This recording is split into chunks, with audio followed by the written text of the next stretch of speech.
Diabetes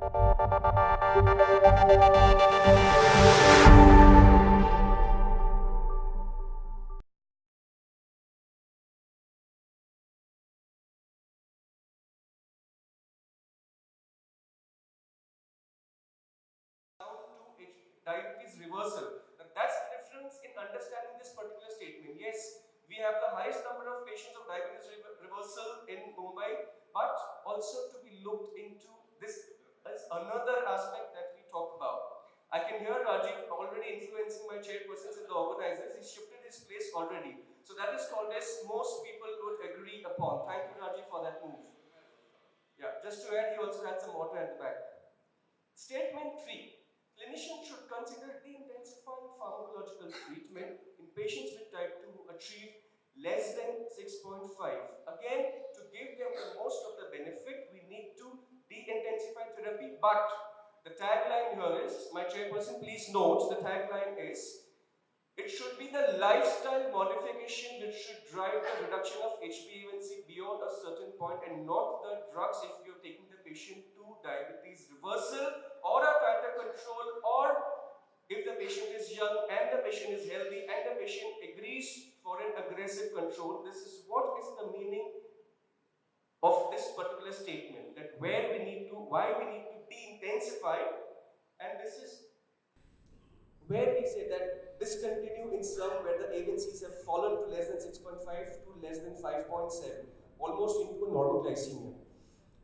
The guiding statement 4 of ACP, clinicians should treat patients with type 2 diabetes to minimize the hyperglycemic symptoms, avoid targeting HbA1c of patients with less than 10 years, which is what we all are already doing. That's where ADA says individualized therapy. That's why when we read these two papers, I think it's the perspective, that's the word that needs to be taken into consideration.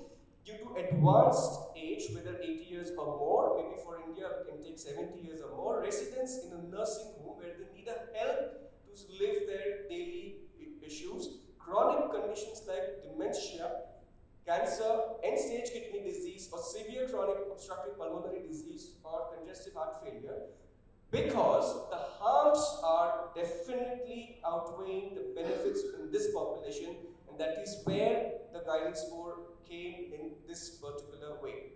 So the rationale here was exactly what we just discussed, and here I would want to say that there is yet to be more scientific evidence to get HbA1c below 7 to improve, concentrate on the second part, to improve micro and macro without causing or without decreasing the quality of life, without causing a dementia, without causing a hypoglycemia, and then only we will be doing the premium non-nocere. I think I would rest my case over here, and I'm much before time. Over to Chairperson. Okay. So we have, would you like to also again give a summary of your points? I would give a rebuttal, yes, I will give. I will give a rebuttal. Okay. So over to Rajiv. Let's see what he has to say. We have time, so we can have an interesting wash after this. That was a rap session by Altamash. I need some tissue so I can remove the earplugs I was having. So this is self-explanatory, what the ACP stands for and what the ADA stands for. Now the ACP guideline or guidance statement is not even a guidance statement. It's not even a review article. How many of you all have read it actually? It's not even a review article. Forget a guideline or a guidance statement. So let's look at the guidance statement. Clinicians should personalize goals for a glycemic control in patients with type 2 diabetes on the basis of discussion of benefits and harms. What's the level of evidence? What's new in this statement? The ADA says this. Clinicians should aim to achieve an HbA1c between 7 to 8% in most patients with type 2 diabetes. What is the level of it? What is most patients? Which evidence prompted ACP to make these recommendations?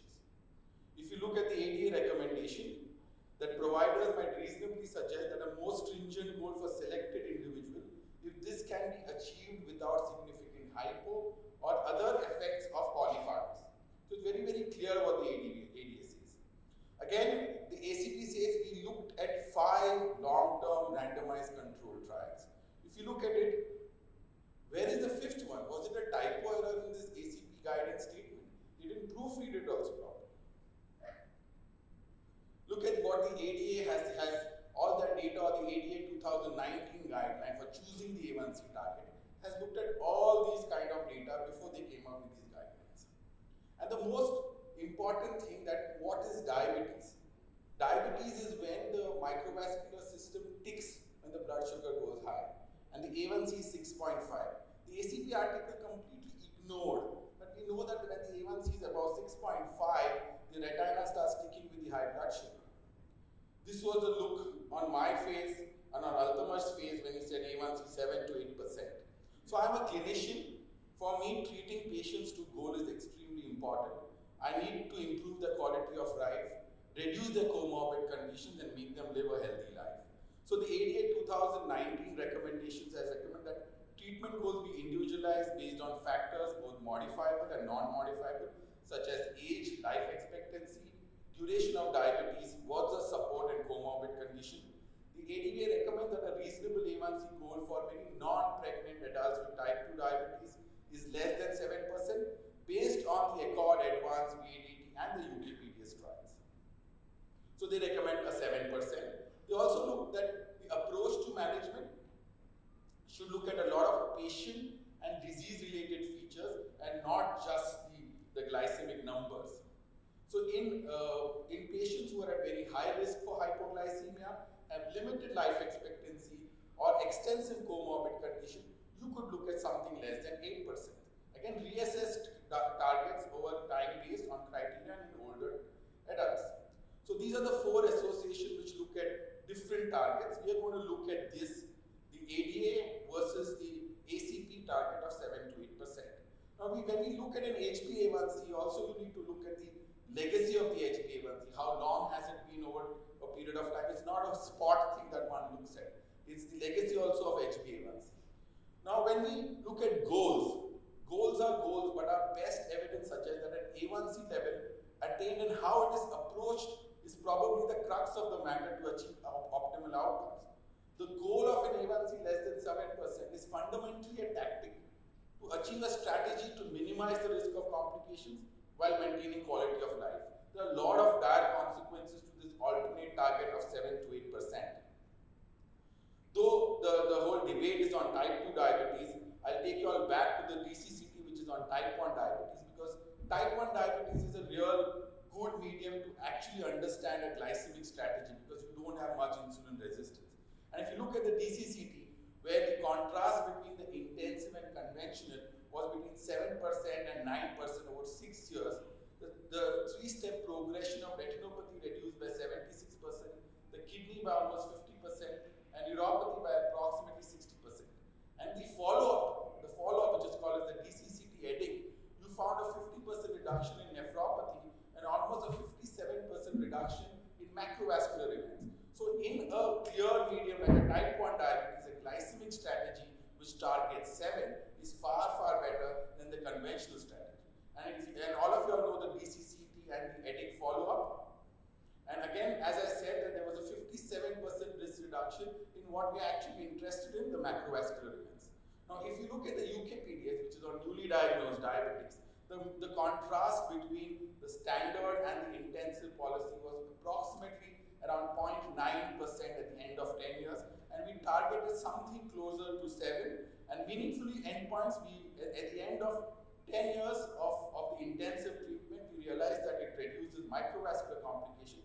But what we were really interested in, the emergent risk reductions in MI came after the 10-year follow-up. So the follow-up data monitoring told us that there are emergent risk reductions in MI, and probably that is what we call as the legacy effect today.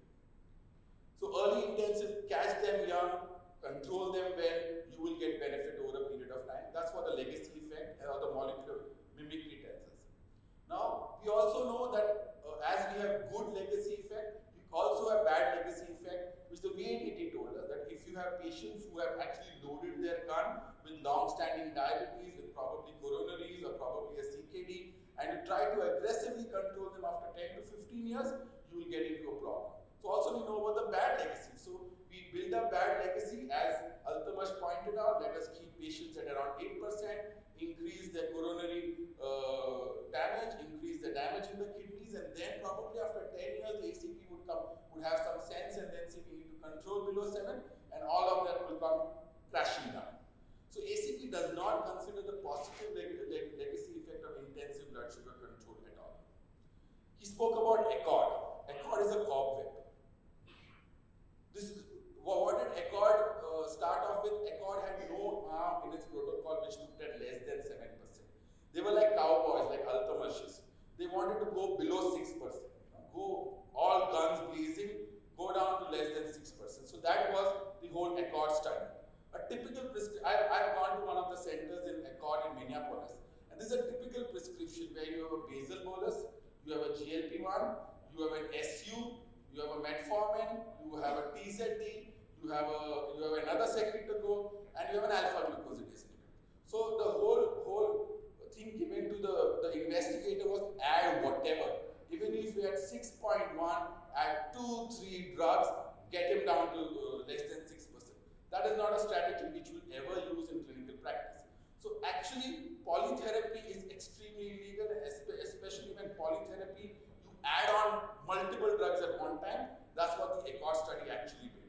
So Accord was like a fast-moving train. If you pull all the brakes together, obviously you will derail. But why was mortality increased in the Accord? Again, not certain. Maybe the A1C reduction very fast. The drug combination, 80% of patients in the intensive arm were on TZD and again rosiglitazone. Unidentified hypoglycemia. Weight gain, or whether it's hypoglycemia associated autonomic failure. So this is the data which got published in 2010 about the epidemiological relation between A1C and all-cause mortality during a median 3.5-year follow-up in the Accord trial. If you look very closely at this, the difference in the events were actually diverging somewhere around 3.5 years. So if the study had progressed to probably 7 to 8 or 9 years, we would have had a difference in events in the intensive versus the standard group. Unfortunately, the death increased in the intensive group and it had to be preliminarily stopped. But look at what the epidemiological analysis at the end of it told us. Higher average on treatment A1C was a very strong predictor of mortality than the A1C for the last interval of follow-up, or the decrease of A1C in the first year. High average A1C was associated with greater risk of death. The 1 to 2 year delay between the initial reduction of A1C and the increase of mortality with intensive strategy suggests that factors other than the current A1C contributed. So it was not the drastic reduction in A1C. The analysis also do not support the hypothesis that overly rapid reduction of A1C from high levels increases death. Participants, this is most important. Altamash, you don't need to, I will send you the slides, man. You don't need to photograph it.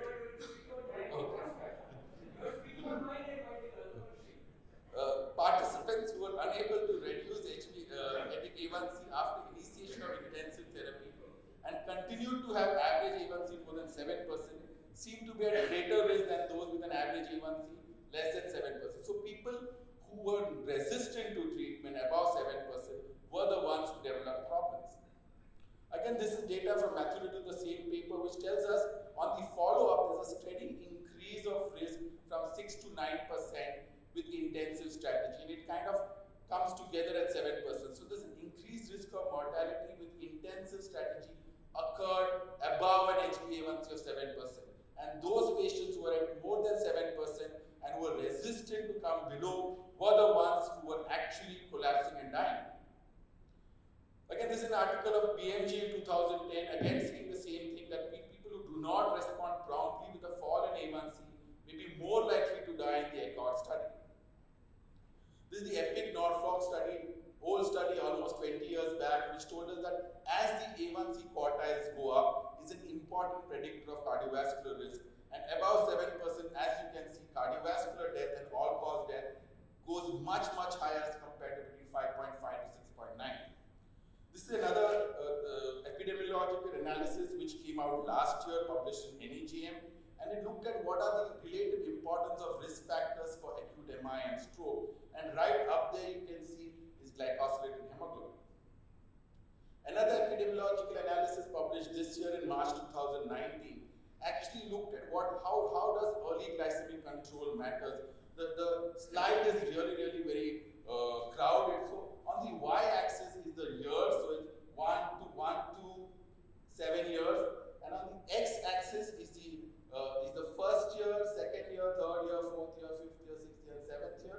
The lowest one is between 6 to 7, 7 to 8, 8 to 9, and 9 to 10. So as the years go on, if your A1C worsens, you can see your micro, macro, and mortality worsens. So this is an epidemiological data over a period of time, which tells us that among patients with newly diagnosed diabetes and at least 10 years of survival, A1C levels more than 6.5% for the first year after diagnosis were associated with worse outcomes. Immediate intensive treatment for newly diagnosed diabetes may be necessary to avoid irremediable long-term risk for diabetes complications and mortality. And now there's a complete change in how we treat. The ACP looks at ECORD, which is more than 10 years back. Today we are using drugs like empagliflozin and the GLP-1. You know that the NNT for statins is 100, but if you look at SGLT2 and liraglutide is 39 to 98. These benefits of SGLT2s and GLP-1 were not even thought about when they made the ACP guidance. So ACP has been missing the consideration of several newer medication class where we can get them down to lower values. Even Altamash would believe that we can get them down to 6% on SGLT2 plus metformin or a DPP4 or a GLP-1 plus metformin without any harm on any of the systems as such.